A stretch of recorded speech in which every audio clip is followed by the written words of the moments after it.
No ar, mais um episódio do podcast Põe na Bancada. O podcast que traz a informação sem filtro, ou seja, como ela realmente é, com contexto, com dados e também com uma pitada de provocação para gerar o debate. No podcast de hoje, nós vamos falar sobre arte. Nós vamos falar sobre arte, sobre quem cria e quem ajuda a criar. E para começar, antes que eu apresente os nossos convidados, eu vou exibir algumas peças da produção deles. Passa aí, Jarlis.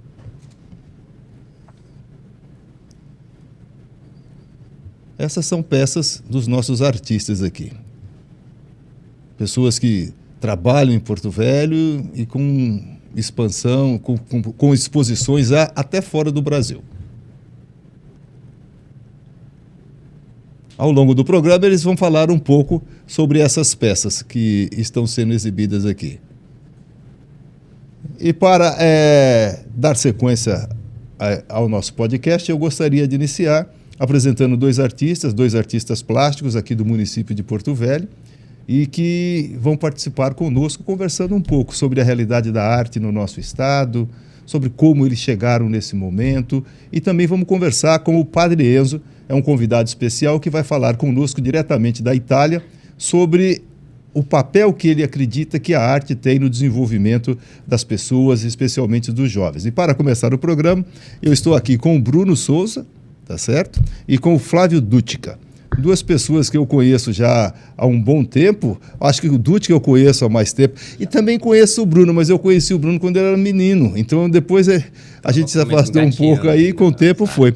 Vamos fazer o seguinte, em vez de eu fazer eu vou fazer a apresentação de vocês. O Bruno Souza é pintor, escultor, ceramista, estudou na Itália com o apoio do Padre Enzo, tem obras públicas em Porto Velho e mistura técnica europeia com temas amazônicos. E o Flávio Dutica é artista visual e educador popular. Atua com comunidades ribeirinhas, retrata paisagens e memórias da floresta. Vamos começar assim. Dutica, primeiro você. Fale um pouco mais de você para quem está nos vendo, tá? Nós estamos falando aqui para toda Porto Velho, para todo o estado de Rondônia e para as redes sociais. Talvez algumas pessoas ainda não lhe conheçam. Diga um pouco de você. Quem é Flávio Dutica? Olá, Roberto, todos os espectadores. Eu sou Flávio Dutica, Flávio da Silva Dutica. O Dutica é ucraniano e o Silva, segundo a minha mãe, para ela não ficar para trás, é inglês. Né? Eu nasci no Paraná, mas meus pais vieram para cá quando eu tinha 6 anos de idade. Fiquei até os 17, fui estudar em São Paulo, voltei, fiz o vestibular na época ainda na Unir, né? E sou graduado em História e atuo como professor, como você disse, na região do Baixo Madeira, mais especificamente há 15 anos no Lago do Cunhã. Trabalho com desenho, ilustração de livros, CDs, enfim, toda essa possibilidade de... Bruno, diga um pouco, quem é o Bruno? Olá, eu sou o Bruno Souza, sou formado em Belas Artes. Como você falou, eu consegui uma bolsa de estudos através do Padre Enzo. Estudei, tive a possibilidade de estudar na Sicília. Sou goiano, também vim para cá criança. Cheguei aqui com 2 anos, então eu me considero filho da terra, né? Cresci aqui nessa cidade, amo de paixão a nossa cidade, a nossa história. E, inclusive, é por isso que nos trabalhos eu busco sempre tentar fazer de alguma maneira, alguma forma de exaltar um pouco da nossa história. Uhum. Né? Vamos fazer uma pergunta aqui inicial para vocês dois. Como é que a arte chegou na vida de vocês? Uma perguntinha bem simples. Sim. E simples e fácil, né? Eu sempre tive o desenho, a arte como um mote, né? Uma forma de manifestação desde criança. Eu pedia canetinha, lápis, papel. Isso sempre esteve veio comigo, né? Esse merecimento. E eu procuro desenvolvê-lo da melhor forma possível e passar para as outras pessoas também. Acho que é importante, né, Bruno, a gente fazer a corrente do bem, né? Todo conhecimento que, se você guarda ele para si, ele não é conhecimento. O conhecimento ele tem que ser expandido, tem que ser compartilhado. Acho que essa seria a melhor palavra para definir.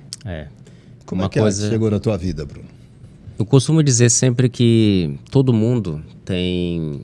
Desde criança, toda criança gosta de desenhar. Não tem uma criança que não goste. Então é uma coisa assim que eu acredito que é algo natural de todas as pessoas. Só que a diferença é se a gente vai regar aquela vontade, a criança vai continuar naquele caminho, ela vai cada vez mais se aperfeiçoando, aprendendo novas técnicas e se desenvolvendo. E eu lembro que desde muito jovem, ainda no pré-escolar, eu lembro que eu já gostava de ir para a mesa da massinha, ficava fazendo os dinossauros, Pokémon, os bichinhos lá, fazia as minhas esculturinhas e fazia para os coleguinhas. Só que isso eu nunca deixei morrer essa vontade desde a infância. E o principal motivo é que meu pai, você imagina, ele trabalhava como gráfico, seu Joaquim. Nos anos 80, 90, a pessoa que trabalhava como gráfico, ele tinha que desenhar tudo na mão. O cliente queria um desenho, ele chegava lá com um desenho desse, ele colocava o desenho na frente e desenhava aqui na mão. Então tinha que ter a habilidade artística para ser gráfico. E eu vi então meu pai desenhando. Eu lembro que ele chegava do trabalho, a gente pedia, papai, desenha a gente. Aí ele desenhava, o Bruno é assim, o André é assado. Desenhava os filhos tudinho, a Sara desse jeito. Então eu via meu pai olhando na nossa cara e desenhando a gente, fazendo uma caricatura. E eu achava isso incrível. Então eu sempre busquei desenvolver isso daí, porque no meu imaginário eu pensava, eu quero ser desenhista igual o papai. Né? Então, crescendo, depois eu fui buscar alguns cursos com técnicas mais avançadas e aos poucos eu fui desenvolvendo, digamos, a arte de uma maneira mais efetiva. Ô, Flávio. O Elequim Rufino diz que todo mundo nasce artista, depois vem a podação, né? O artista que é em nós, né? Às vezes a mãe diz né? Para com isso. Então o artista que é em nós vai do teto para o porão, né?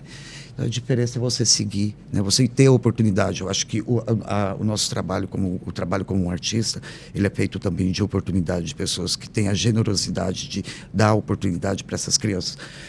Você observa, são dois depoimentos aqui, mas já tem o dom, né, desde pequeno. E toda criança tem. A primeira manifestação que ela faz, que ela desenvolve é através do desenho, né? Tu tinha na tua família também? Não. Alguém? Não? Não. Você não. Isso veio, diferente do Bruno? Exato. É uma anomalia, né? É uma anomalia. Não sei se chega a ser. Eu acho que não. Mas nunca tivemos. O pai e mãe semi-analfabetos, né? Minha mãe cozinheira, meu pai motorista. Minha mãe cozinhou para o governador Jorge Teixeira, Gelim, Bianco, Piana, o Figueiredo, enfim, era uma excelente cozinheira.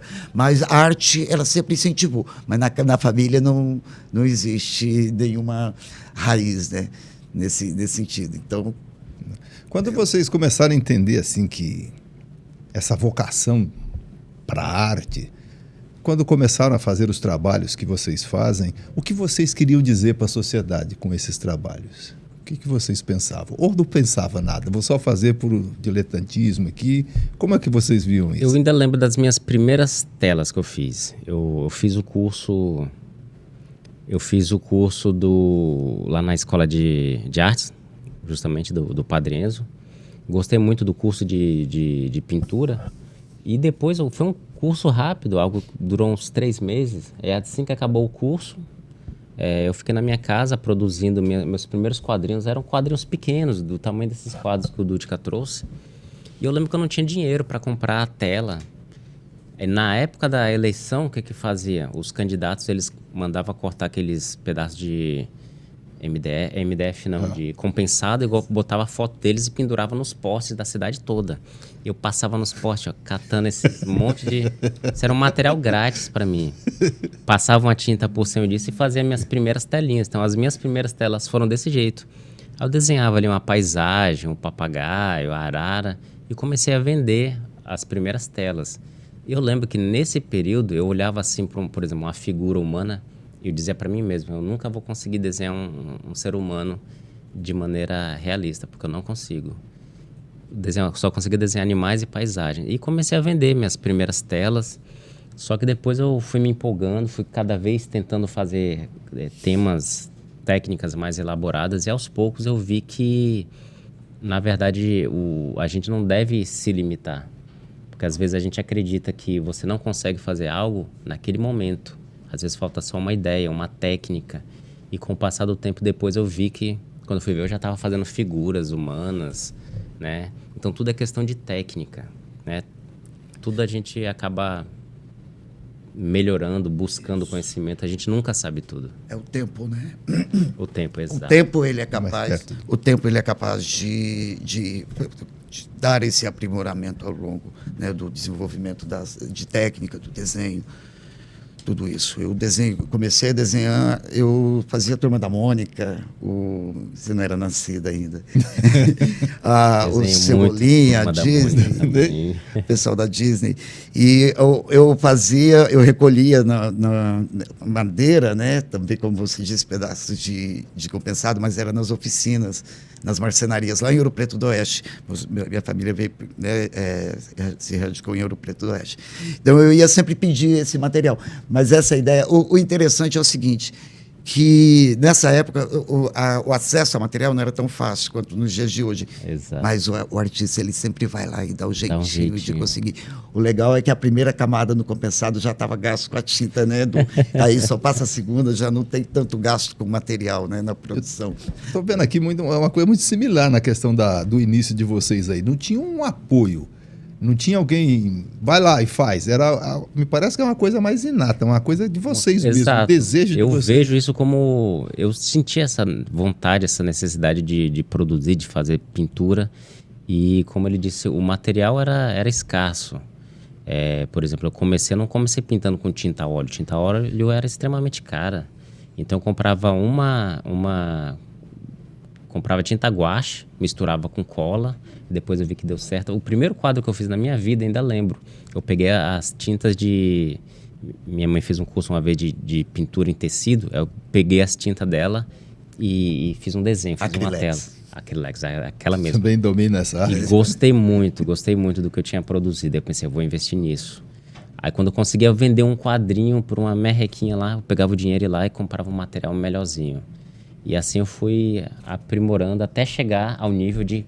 Eu ainda lembro, a primeira vez que eu comprei tinta a óleo, eu me sentia o artista. Eu estava investindo ali no material. E parece tão fácil, né? Hoje é uma coisa tão simples. Tão simples, mas é o seguinte, você olha, por exemplo, o caso da pintura a óleo. Quando minha mãe saiu comigo, foi para Ji-Paraná, que Ouro Preto não vendia tela, né? Era muito caro, realmente. E para mim a pintura a óleo foi uma decepção. Demorava 2, 3 dias, eu não sabia que tinha os médiums, né, que aceleravam o processo de secura ou alternava da tela. Mas e também tudo o legal que era a experimentação, né? Você vê, é interessante a mistura da cola com a guache, né? O artista, ele antes de tudo também, ele é um cientista, né? Ele procura encontrar... Praticamente um alquimista. Exato, perfeito. Vai experimentando. Perfeito. Ele vai experimentando. E o legal é que, ao longo dessas experimentações, você vê... Tem artista que a especialidade é a pintura a óleo, eu uso o acrílico. Tem artista que encontra a gravura, né? A Angela Schilling tem a maior excelência na arte da gravura é a Angela Schilling. O cara da escultura, a gente tem o Bruno, né? Então a gente tem vários artistas que dominam diversas áreas específicas, mas a busca para encontrar qual a sua linguagem mais adequada se dá nesse processo de experimentação, né, que o Bruno traz para a gente. Quem acreditou em vocês antes de todo mundo? Meu pai sempre apoiou. Minha mãe sempre apoiou. Aliás, meus pais, né, sempre apoiaram, mas o meu pai de maneira mais específica, porque ele desenhava. Ele via que eu buscava fazer cursos. Eu lembro que quando eu estava na escola, toda vez que eu passava numa banca de jornal, eu parava para ver se tinha algum manual de desenho. Quando tinha um manual, eu comprava um manual quando eu conseguia. E eu tenho esses manuais até hoje. Hoje eu olho assim, são técnicas básicas, né? Só que foi lá que eu comecei. Eu lembro que, por exemplo, eu comprei um livro que ensinava técnicas de desenho, eu ficava copiando ali. Eu lembro que meus amigos iam tudo pra festa, iam paquerar, e eu era muito desengonçado, não sabia dançar.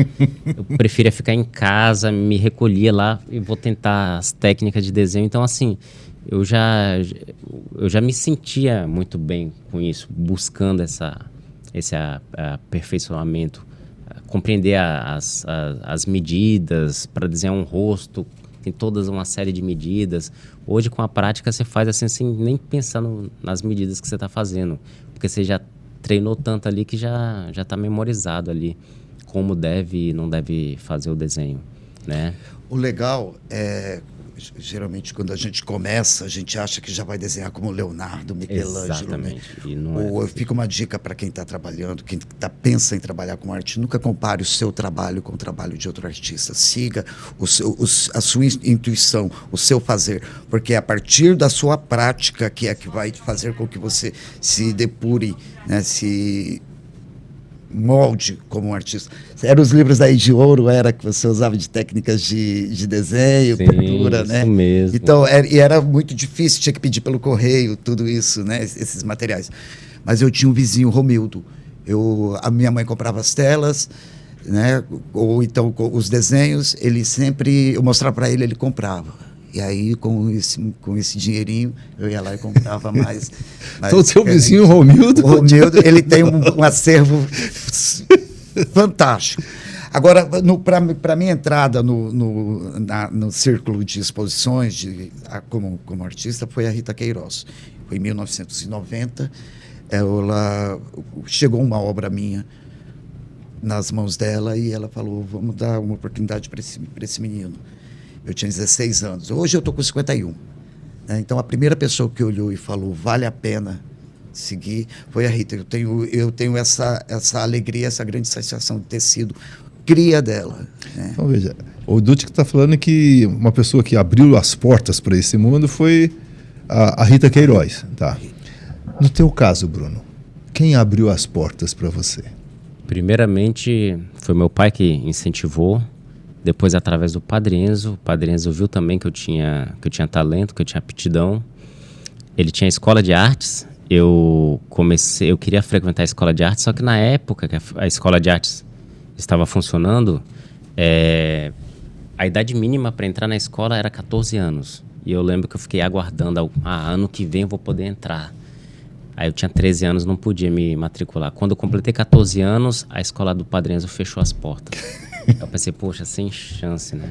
Só que meu pai, ele conhecia o rapaz que continuava lá, o oleiro, o Rosinaldo, continuava fazendo vasos. A escola fechou, não estava mais funcionando, dando aulas, mas tinha esse rapaz que continuava lá dentro fazendo as produções. E meu pai conversou com ele e falou, meu filho gostaria muito de aprender a fazer vasos, será que ele pode vir aqui aprender com você? Mesmo não tendo aula, ele falou, não, eu estou aqui todo dia, se ele quiser vir aprender, pode ficar à vontade. Então eu entrei na escola de artes dessa maneira. Não tinha mais as aulas de arte que eu tanto queria, mas o Rosinaldo me ensinou a fazer vasos. Eu comecei, então, digamos, a primeira técnica que eu fiz na escola de artes foi aprender a fazer vasos. Né? Passei um ano lá fazendo vasinho, né? E depois disso teve o curso de pintura. Aí quando eu fiz o curso de pintura eu já estava meio que craque no fazer os vasinhos, só que fazer sempre coisinha pequena. E gostei muito de ter participado ali do curso de pintura. Aí depois eu comecei a fazer meus quadrinhos em casa, aí o Padre Enzo percebeu, viu que eu continuava fazendo pintura, de vez em quando eu vendia uns quadrinhos, e aí depois ele queria reativar a escola de artes, e precisava de um professor de pintura. Então ele me procurou e me convidou para voltar à escola de arte, mas para ensinar as técnicas de pintura. Muito bem. E então eu iniciei ali dando aula, né, ensinando um pouco do que eu sabia, e aí eu continuei buscando aprimorar cada vez mais. Nós estamos conversando aqui com o Bruno Souza e o Flávio Dutka, dois grandes artistas do nosso estado. Nesse primeiro bloco nós conversamos mais a respeito da vida deles, de como é que eles começaram, os primeiros passos na parte dessa construção artística aqui. Nós vamos para um breve intervalo e vamos voltar falando um pouco mais agora, não só da criação, dos criadores aqui, mas quem apoia esses criadores, digamos assim. O Dutka falou aqui que ele teve uma grande oportunidade proporcionada pela Rita Queiroz, e o Bruno, uma possibilidade também, uma grande oportunidade proporcionada pelo Padre Enzo. No próximo bloco, nós vamos conversar com o Padre Enzo, que gentilmente participa desse nosso podcast, diretamente da Sicília para Porto Velho. Nós vamos para o intervalo e já voltamos. De volta com o segundo bloco do podcast Põe na Bancada. Hoje entrevistando dois grandes artistas do nosso estado, Flávio Dutica e Bruno Souza. E agora, no segundo bloco, nós vamos ter a participação especial do Padre Enzo, direto da Itália para Porto Velho, Rondônia. Padre Enzo, você está nos ouvindo, meu amigo? Estou ouvindo bem claro. Okay. E agora você está ao vivo aqui, tá? Nós estamos aqui no estúdio com o Bruno, com o Flávio Dutica. Já conhece o Bruno, padre? Já conhece o Flávio Dutica? Você conhece eles? Mais ou menos. Conhece, né? Talvez. Mas o Bruno você conhece? Você conhece o Bruno ou não? Conheço, sim. Ah, tá. Enzo, nós estamos falando aqui sobre arte, sobre quem cria, sobre quem produz esses belos trabalhos que nós estamos vendo aqui e quem ajuda a essas pessoas a criar. E você tem uma experiência muito significativa no nosso estado, especialmente aqui em Porto Velho, quando criou uma escola de artes e que o Bruno foi um dos seus professores lá e também participou no processo de formação inicial dele. Por que que você criou essa escola de artes em Porto Velho, Enzo? Recém-chegado, eu me encontrei muitas crianças de rua. Então, na Zona Leste, que parecia esquecida por Deus e pelos homens, Deus enviou a gente, iniciei algo para que a garotada pudesse afinar a cabeça. Então, comecei, você sabe, porque me ajudou com 2 sacos de cimentos, tá bom? Quando era secretário, né? Então, abri a Escola de Artes Theos. Theos em grego quer dizer Deus. Então, daí, tivemos vários alunos. Também o Bruno, também o Leo e outras pessoas. Que depois o Rosinaldo, e mais, que depois, claramente, deixaram para tomar outros rumos neste sentido. Porém, a coisa bonita é que alguns aprimoraram também na Itália, entre este, o Leo, entre este, claramente, mesmo porque se formou o Bruno Souza. Então, de aluno se tornou nosso professor e agora é artista plástico bem cotado. Você era recém-chegado. Que ano foi, padre? Eu cheguei em 89 e comecei a Escola de Artes, acho, 91. 91, 92. Acho que 92. E você era novinho, secretário. Secretário de Educação. Cultura. Secretário de Educação. É. Ou seja, 92 para frente.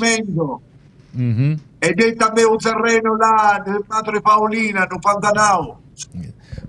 Já que você falou do terreno do Madre Paulina no Pantanal, eu não sei se o Bruno e o Dutica aqui sabem. Porto Velho é uma cidade fruto de muitas ocupações, né? Que, principalmente nessa época que o padre se refere. E onde havia uma ocupação, lá estava o padre fundando uma igreja. Não era isso, Wesley? Foi. Ele estava em toda. O povo mesmo falava isso do padrinho, porque sabia onde eu entrava o cascalho, entrava água, entrava o ônibus, vinha o prefeito, e a energia assim adiante. Então, o que eu sabia já, a Escola de Artes era para ajudar esta criançada a ter e afinar a mente e o coração, porque artes é beleza. E onde há beleza, há gente boa, que pode aprimorar o que está dentro de si. Que lindo. Qual a importância, Enzo, você já falou um pouco aí, da arte para essa juventude pobre que você se refere aí? Você tem alguma experiência da sua vida na Itália? Ou vendo essa realidade aqui, você resolveu agir por esse setor da cultura? Mas a minha experiência era de criança, era, digamos assim, na época, graças a Deus, o trabalho minorio se podia fazer, e eu trabalhava no assim chamado estovilhaio, que era aquele que fazia louça de cerâmica, mas uma coisa de criança. Mas quando eu vi em Porto Velho a necessidade, eu comecei a conhecer o professor Laurindo, Ramos, enfim. Falei, não, eu quero fazer o que se faz em Caltagirone. E depois agora, de uma algo que preenchia o tempo, nós devagar, você protagonista, formamos não somente a escola, o museu, a loja, mas agora temos até a fábrica. Você sempre promove intercâmbios entre a cultura de Porto Velho, de Rondônia, com a Itália. Quantas vezes você fez isso? Olha, são muitas vezes. Aí o Bruno poderia lembrar, mas todos o que eu dei de levar, até que depois, com o Rocuzzo, que é o prefeito atual, no 2005, fizemos um projeto com o governo da Sicília, Esse é o projeto.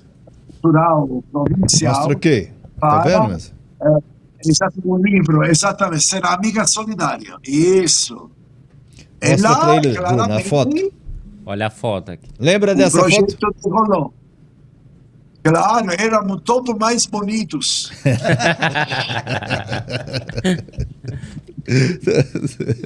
Tá certo. Fazem alguns anos, É uma né? emoção lembrar.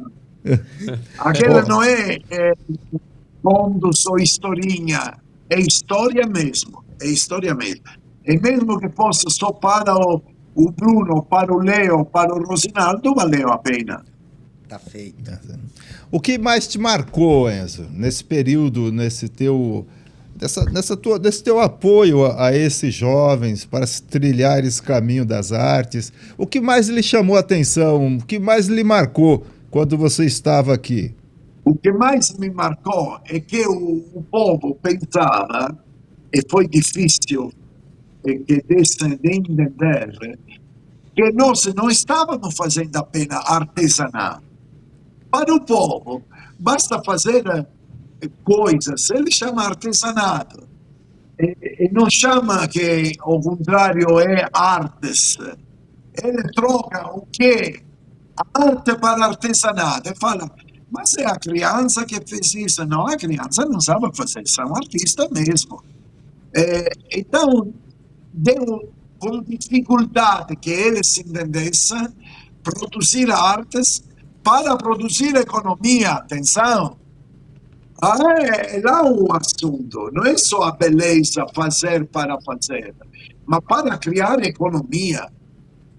Um fim em si, um propósito, né, dentro do que se propõe, né? Não é apenas uma questão estética, mas é uma finalidade específica. Exatamente. Mesmo Isso vai porque, trazer renda para as pessoas. Fala, Bruno, pode falar. Porque a pessoa que aprende, entra na escola, ela aprende um novo trabalho, ela pode criar uma fonte de renda para ela mesma. Eu acho que esse era um dos objetivos maiores, né? Era justamente conseguir transformar a realidade de algumas pessoas. Eu mesmo hoje me pergunto, se não fosse a escola de artes do Padre Enzo, o que eu seria hoje? Dificilmente eu teria me tornado um artista. Muito dificilmente eu teria continuado no mundo das artes.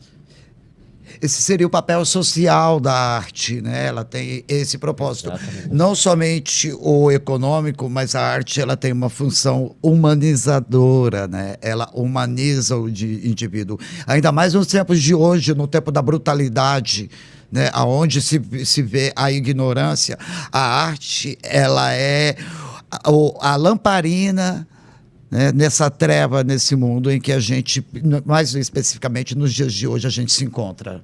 Também. Exato. O Falou Enzo, certo. falou certo? Falou certo. Tudo bem. Tudo bem. Falou Enzo, certíssimo. você tem esse Atenção, tipo de trabalho aí na você Itália? sabe- Tem esse tipo de trabalho aí na Como é? Itália? Você tem esse tipo de cerâmica aí na... Tem? Mostra aí outra aí, vamos ver. A gente mostra o que a gente tem aqui. Aí o rapaz, como é que é, Bruno, que tu tava falando? Sabe cara? nem brincar, né? Ele não sabe nem brincar. Olha, né? E como é que chama isso aí? Atenção. Como é que chama? É pinhata? Como é que chama essa última obra que você mostrou? Lapinha. Lapinha. Lapinha, Lapinha. Enzo, eu queria, para que você encerrasse a sua participação aqui, que primeiro dizer que eu fico muito feliz em poder falar com você novamente, né? Depois você diz quando é que você vem para Porto Velho. Mas eu queria que você deixasse uma mensagem assim para quem acredita na arte como um instrumento de apoio para a juventude. Você desse uma mensagem. A mensagem é esta, que qualquer tipo de profissão é arte. Qualquer tipo de profissão, quando é feito com amor, é arte. Não podemos dizer que o engenheiro, o arquiteto, o artista, o padre, o político, tudo é arte. Aliás, Sant'Agostinho, e agora que tem o Papa que é agostiniano, chamava Deus beleza antiga e sempre nova. Quando a pessoa tem o bem no coração, sem dúvida produz arte. E a arte é promover a humanidade, para que todo mundo possamos andar juntos. Então, a arte não é algo a mais, é uma maneira de se expressar. As artes plásticas têm este privilégio maior, né? Mas todas as demais dimensões humanas, também fazer a pizza é arte, também fazer o pão fresco é arte, também fazer uma macarronada é É arte. boa, muito boa. Então, esta mensagem deixo, que cada um possa aprimorar no próprio coração e na própria mente coisas boas, e vai ser artista. Mesmo que não seja reconhecido um Michelangelo, um Leonardo da Vinci, um Raffaello Sanzio, assim, não é importante. Mas cada um está colocando uma pedrinha para este grande mosaico, que é o bem da humanidade, que lindo. parece assim, infelizmente, em dificuldade. Viva Porto Espera, Velho, se Enzo, Deus quiser, antes que a já gente encerre, uma mensagem de vocês para o nosso padre. Em primeiro lugar, é que venha, que o senhor dê essa oportunidade, aonde quer que o senhor esteja no seu caminho, e que por mais Padre Enzos, né, nesse mundo, isso é importante. Isso, por Parabéns, mais padre, gratidão. Por mais Padre Enzos, como eu já falei aqui, foi graças à Escola de Artes do Padre Enzo. Eu sou muito grato por isso. Eu acredito que essa ideia do padre de transformar realidades, como ele disse que ele chegou aqui, a Zona Leste não tinha nada. Tinha um monte de crianças sem ter o que fazer. E olhando para trás, eu me sinto privilegiado de estar presente, estar próximo e poder participar dessa história da Escola de Artes. Como ele disse, é histórico. Eu participei naquele momento, eu consegui perceberam em mim também essa aptidão para a arte. Então eu tenho muita gratidão por causa disso. eu poderia dizer que a arte, eu posso afirmar que a arte transformou a minha vida. Muito bem. Então, muito obrigado, Padre Enzo, por essa iniciativa que partiu do senhor. Enzo, manda um alô pro povo de Porto Velho. Eu sei. Que lindo. Enzo, manda um oi pro povo de Porto Velho, se despeça do povo de Rondônia aí. Manda uma mensagem para Rondônia. Porto Velho está no coração. É a Zona Leste mais ainda. Mal falada, a Zona Leste foi o meu primeiro amor. Um abraço, Enzo. Muito obrigado. Um abraço, Padre. Tchau, tchau, Padre Enzo. Um grande abraço. Tchau. Nós vamos encerrar esse bloco, vamos para o terceiro bloco, conversando um pouco mais sobre como essas obras foram produzidas, de que maneira o processo de criação foi gerado. Nós vamos lá e já voltamos rapidinho. De volta para o terceiro bloco do podcast Põe na Bancada. Hoje nós estamos conversando sobre arte, de quem cria e quem ajuda a criar.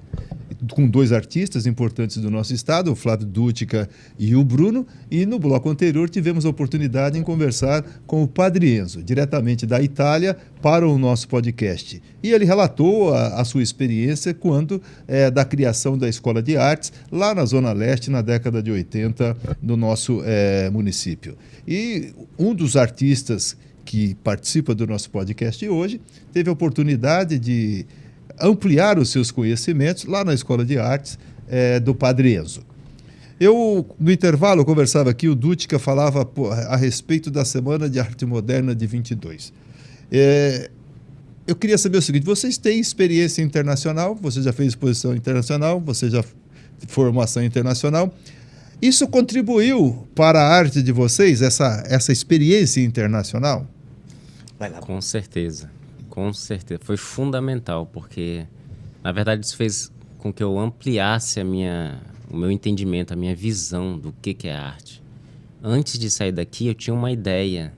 Depois que eu fui lá fora, estudei artes, foi algo assim transformador, né? E foi algo assim que mudou completamente o meu entender sobre arte e também o propósito, né? Eu estava comentando aqui recentemente aquele painel, a imagem lá do painel. Vamos botar o painel, Jarles. O painel que se encontra ali na Praça das Caixas d'Água. Esse painel, eu fiz o esboço desse painel quando eu morava na Itália, há uns 15 anos atrás. Então não é que a ideia é recente. Porque quando eu estava morando lá, uma vez andando pelas ruas de Caltagirone, que é a cidade do Padre Enzo, lá é conhecido como a cidade da cerâmica, La Città della Ceramica. Então, os turistas vão lá para ver a cidade inteira, ela é toda decorada em cerâmica. E na Praça Central tem uma escadaria.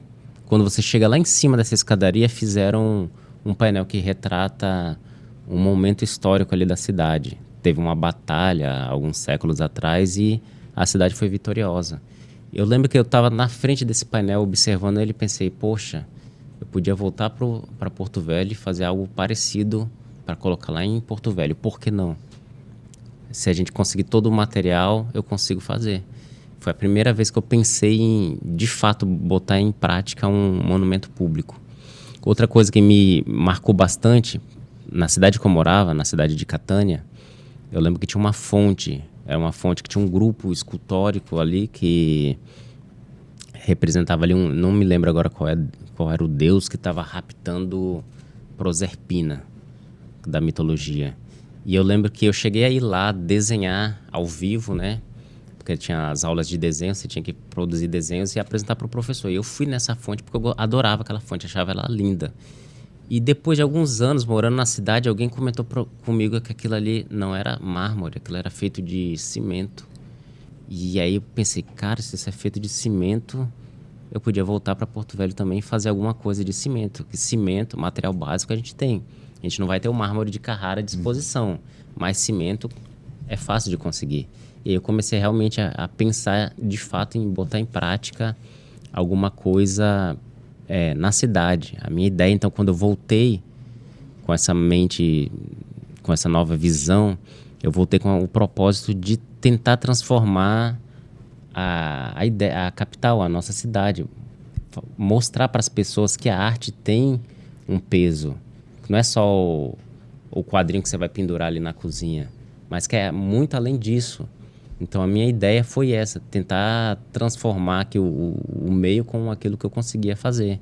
E a primeira obra que eu consegui fazer isso foi com aquela escultura do seringueiro, que hoje tem a pracinha do seringueiro, né? Então esse foi o grande... Onde que está localizada essa tua projeto? Ela está ali na Avenida Amazonas com a Nações Unidas. Uhum. A tua experiência internacional, o Bruno falou aqui, deu um exemplo desse mural. Só volta aqui um pouco, volta só um pouco, Jales, ainda na questão daquele mural do Bruno. Quanto tempo, Bruno? Qual o nome da obra, dessa tua obra, e quanto tempo demorou para produzi-la? Essa obra ela se chama A Travessia do Rio Madeira, porque eu tentei retratar em uma imagem toda a simbologia da história. Porto Velho surgiu, todo mundo sabe, que é por causa da ferrovia. E por que a ferrovia surgiu? Por causa dos trechos encachoeirados. Então, eu tentei desenhar aqui as pedras gigantes que tinham ali no Rio Madeira, os barcos que batiam ali naufragavam. Então, para evitar isso daí, as pessoas eram obrigadas a parar a embarcação, carregar tudo nas costas, a mercadoria, puxar o barco, superar o trecho encachoeirado, colocar o barco novamente na água, levar a mercadoria toda, colocar na água novamente e seguir viagem. Então era um trecho de 22, 23 cachoeiras, alguma coisa assim. Então cada vez que chegavam numa cachoeira dessa, eles eram obrigados a parar a embarcação e fazer isso tudo. Daí surgiu a necessidade da construção da ferrovia. Então tentei retratar isso tudo nesse painel. Qual a técnica? É a pintura em louça, esse mesmo material aqui. E quanto tempo você levou? Foi uma média aí de... Foi um filho isso daí. Um parto, 9 meses. 9 meses. 9, 10 meses pintando. Muito bonito. Isso é legal, fazendo essa ponte, é a mesma coisa que a Piracema, né? Essa Bota minha a Piracema série aqui, que já começou dando o nome já. Bota aqui. Vamos lá. Dutka, então, esse trabalho, como você disse, semana de 22, né? Os artistas vão daqui, saem para a Europa, buscam, entendem o que é produzido lá, a técnica volta e transforma, né, o que é produzido numa linguagem. Realidade, né, local. Na realidade local. Aí, nesse caso, eu tenho a influência do Escher, né, um artista europeu fantástico. Eu tive a oportunidade de ver os trabalhos dele, né, numa exposição no MASP. Mas, no entanto, é o seguinte, é importante você, fica com uma dica para quem quer trabalhar com arte, é importante você estudar a história da arte, ver o que é produzido, e a partir dali você usar um contraponto para saber qual é o caminho que você vai levar. Esse trabalho foi inspirado nas águas do nosso Madeira, né, da nossa Amazônia. Então, ele é feito em nanquim, é um trabalho que foi também quase 9 meses, foi um parto. 9 meses, ele tem aproximadamente 1,60 m por 90, e essa parte é apenas um detalhe, é um detalhezinho bem pequeno, assim. A obra ela é monumental e ela provoca essa vertigem, né? Essa é a proposta, né? O movimento é um estudo de movimento. Dutka, com certeza eu vou te fazer uma pergunta aqui que muita gente vai querer. Como é que você cria isso? Como é que você faz isso? O que te motiva? É uma coisa interna? Você copia? Como é que é isso? Eu costumo dizer às vezes que é uma mente perturbada, né? Que faz um negócio desse, né? Porque você... a intuição, né? O que é intuitivo. Se você conseguir... A arte é um enigma, né? O processo de criação, às vezes não é o produto em si, mas a obra em si, mas é o meio que te levou a executar aquele trabalho. Então, é verdade que por séculos históricos tentaram escrever exatamente o que é arte e não existe uma resposta. A palavra arte vem do grego, se não me engano, e significa artos.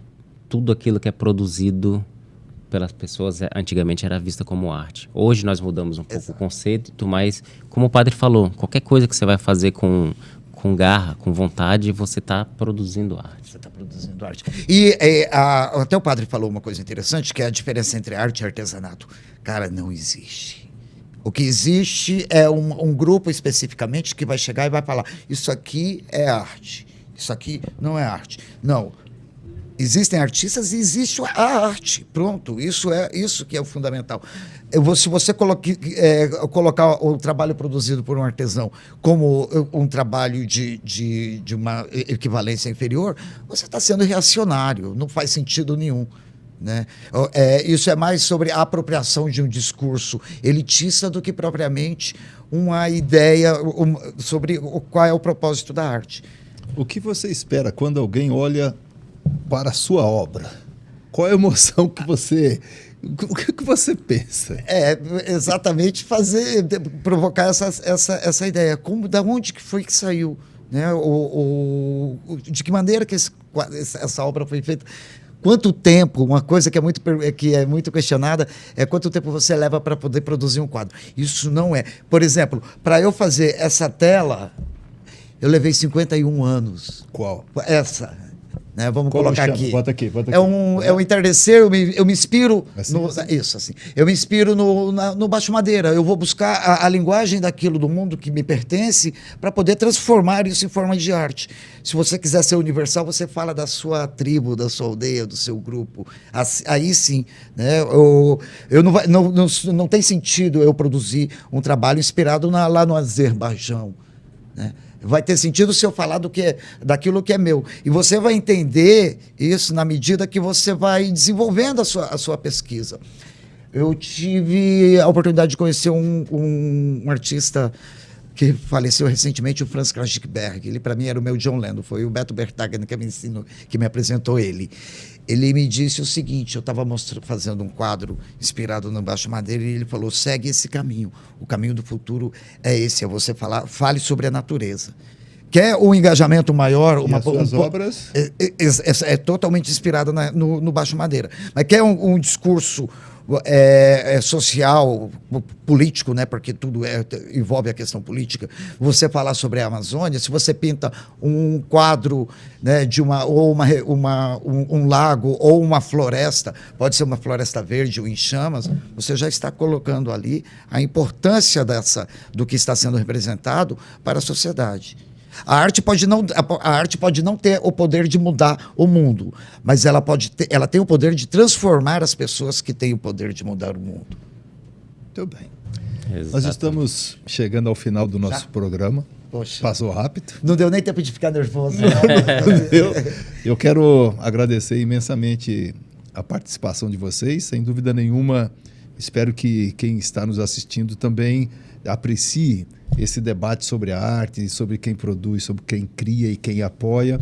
E para vocês fazerem uma saudação final para quem está nos assistindo. Bruno.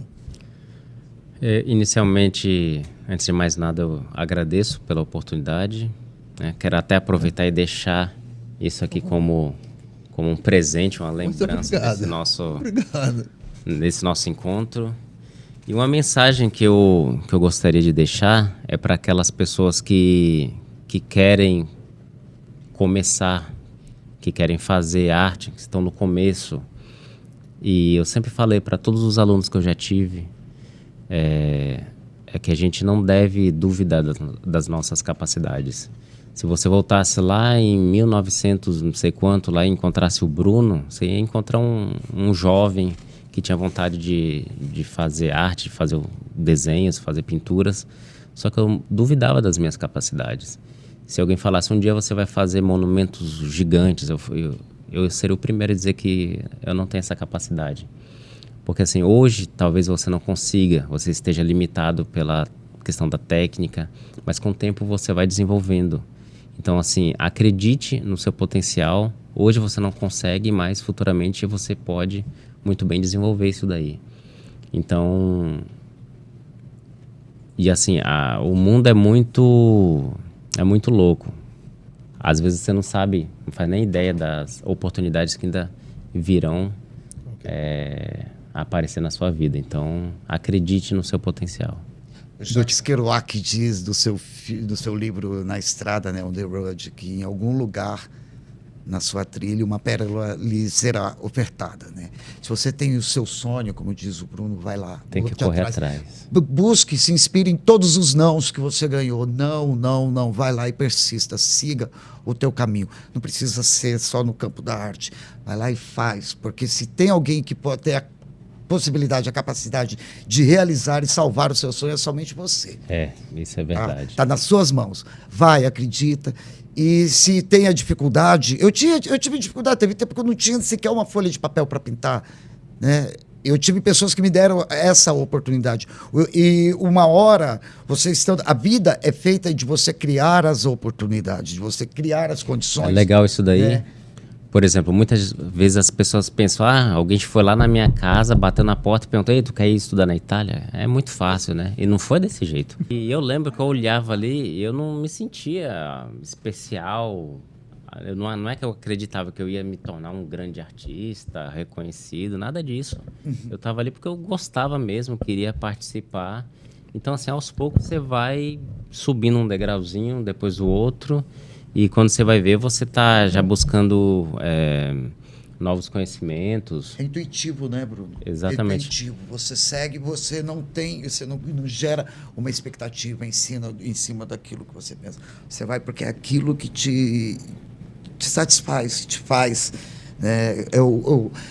Como que eu posso dizer? A mesma coisa que uma criança mexendo desmontando um carrinho e depois remontando esse carrinho.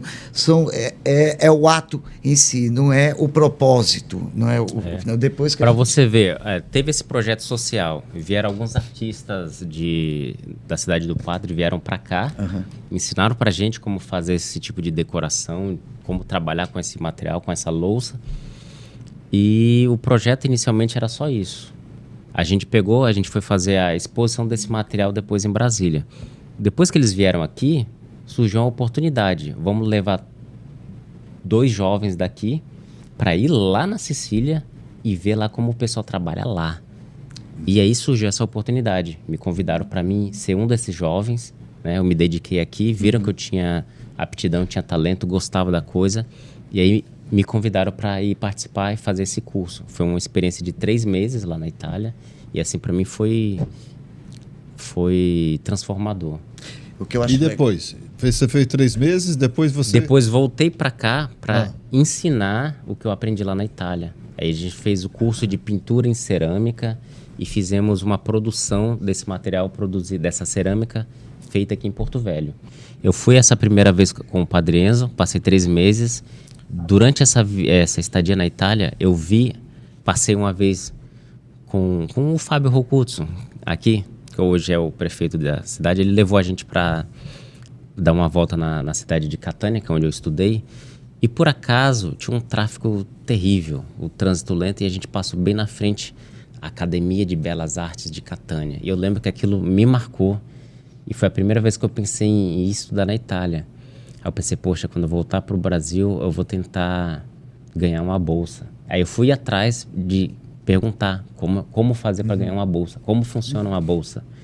Então, me explicaram a documentação para poder fazer o pedido e eu comecei a correr atrás de tudo. Eu entrei na faculdade aqui só para conseguir um documento para fazer o pedido. Então, essa era algo muito distante, mas eu pensei, eu tenho que tentar. Eu agradeço. Eu sei que vocês têm mais... Mas nós temos um tempo. Aqui o nosso tempo. E assim, nós teríamos condições aqui de conversar muito mais. Mas eu agradeço muito a vocês. Vocês que estão em casa, o podcast dessa semana traz o tema arte com 2 grandes artistas aqui, o Bruno e o Flávio Dutka. E espero que vocês tenham gostado do nosso programa. Muito obrigado e até mais. Muito obrigado. Obrigado.